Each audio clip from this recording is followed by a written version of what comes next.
Bismillahirrahmanirrahim. Assalamualaikum warahmatullahi wabarakatuh. Sampurasun barudak sadayana. Wilujeng Enji, wilujeng patepang deui sareng Ibu Nunu di pangajaran Basa Sunda. Barudak kumaha darama? Alhamdulillah dinten ieu urang patepang deui sareng Ibu Nunu di pangajaran Basa Sunda. Nyaeta ayeuna urang bade diajar ngeunaan masih di tema opat, nyaeta ngalengkepan kalimah make kecap nu merenah. Barudak sadayana urang kawitan wae pangajaran dinten ieu ku maca doa sasarengan. Bismillahirrahmanirrahim. Rabbi zidni ilman warzuqni fahman wa alhiqni bis-sholihin. Amin. Hayu barudak urang diajar sing sarumangat. Barudak ayeuna urang diajar basa Sunda ngalengkepan kalimah ku kecap anu merenah. Aya di buku Basa Sunda halaman 52-nya. Barudak ayeuna ibu bade macakeun tujuan pembelajaran dinten ieu. Siswa tiasa ngalengkepan kalimah ku kecap anu merenah kalawan bener. Siswa tiasa nuliskeun kalimah ku kecap anu merenah kalawan bener. Tah barudak ayeuna aya hadis of the day. Dua kenikmatan yang sering dilupakan oleh kebanyakan manusia adalah kesehatan dan waktu luang. Hadis riwayat Al-Bukhari 6412, At-Tirmizi 2304, Ibnu Majah 4170. Tah ayeuna aya kalimah dihandap make kecap nu merenah. Nomor kahiji, galih jeung sabatur-batur keur main bal di lapang olahraga. Anu kaduana, Laili keur ngagambar make patlot gambar. Anu katilu nyaeta di kebon sakola oge dipelakan ku jagong. Nu kaopatna, buku jeung wadah patlot diasup-asupkeun kana kantong. Ayeuna urang lanjutkeun deui nya barudak kalimah dihandap make kecap nu merenah. Nomor kalima. Di taman kembang aya kembang malati jeung kembang eros. Anu kagenepna, barudak awewe keur sapintrong di buruan sakola. Nu katujuhna, memeh asup ka kelas sanggeus istirahat, galih sok ngumbah leungeung si beungeut. Nu kadalapana, Mang Tatang keur macul di kebon sakola. Salapana, murid awewe keur sasapu di jero kelas sawarehna aya nu ngelapan kaca. Anu terakhir nomor 10 nyaeta Kade ulah micen runtah kasolokan.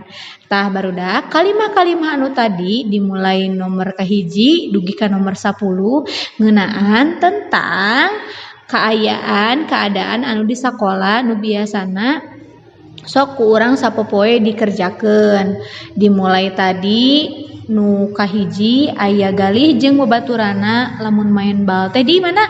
Di lapang. Teras oge anu kaduana tadi aya Laili keur ngagambar make patlot gambar. Tah ieu alat-alat tulis atanapi parkakas naon wae anu sok dibawa ka sakola nya.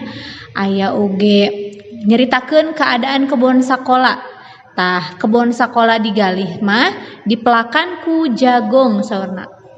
Ya oge sami aya alat-alat naon wae anu dibawa keur ka sakola nyaeta salah sahijina kantong. Kantong teh fungsina jeung wadah patlot, buku, wadah cai. Tah eta diasup-asupkeunana kana kantong. Tadi ge sami nya anu kalimana di taman teh aya kembang malati, kembang eros. Tah biasana barudak awewe mah lamun keur arulin teh di buruan sakolana teh ulin naon? Ulin sapintrong. Teras oge memeh asup ka kelas sanggeus istirahat galih sok ngumbah leungeun jeung si beungeut. Mang Tatang teh panjaga sakola teh nya anu tos ku Ibu Nunu di pasihan terang di materi sata acana keur macul di kebon sakola sawarna. Teras murid awewe keur sasapu di jero kelas sawarena aya nu ngelapan kaca. Kade ulah micen runtah kasolokan. Ingatnya barudak, urang kudu inget kana kebersihan, komo kana sampah kudu dipicena ka wadah runtah, ka tempat sampah, entong di mana wae komo kasolokan. Bisi engke jadi malah bahayanya jadi banjir, teras teh jadi pencemaran lingkungan. Tah barudak ayeuna Bu Nunu bade masihan pancen nya, pancena nyaeta aya di halaman 52. Kin ku barudak kerjakeun link anu dikirimkeun ku Bu Nunu. Tong hilapnya dipotokeun teras dikirimkeun hasil pengerjaanana. Jadi seperti biasanya urang ngerjakeunana nganggo link.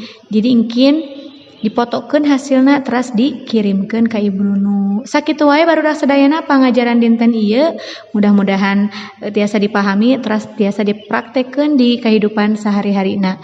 Hatur nuhun kana perhatosanana, tong hilap tugasna dikerjakeun nya Ibu Nunu antos. Hatur nuhun. Wassalamualaikum warahmatullahi wabarakatuh. Tah barudak alhamdulillah pangajaran dinten ieu parantos rengsek. Tong hilap pancena dikerjakeunnya Ibu Nunu antos. Tong hilap dikitun paling terlambat tabuh 8 menit atanapi tabuh 20.00. Ibu Nunu antosnya tong hilap fotokeun teras dikirimkeun ka Ibu Nunu. Hatur nuhun kana perhatosanana. Wassalamualaikum warahmatullahi wabarakatuh.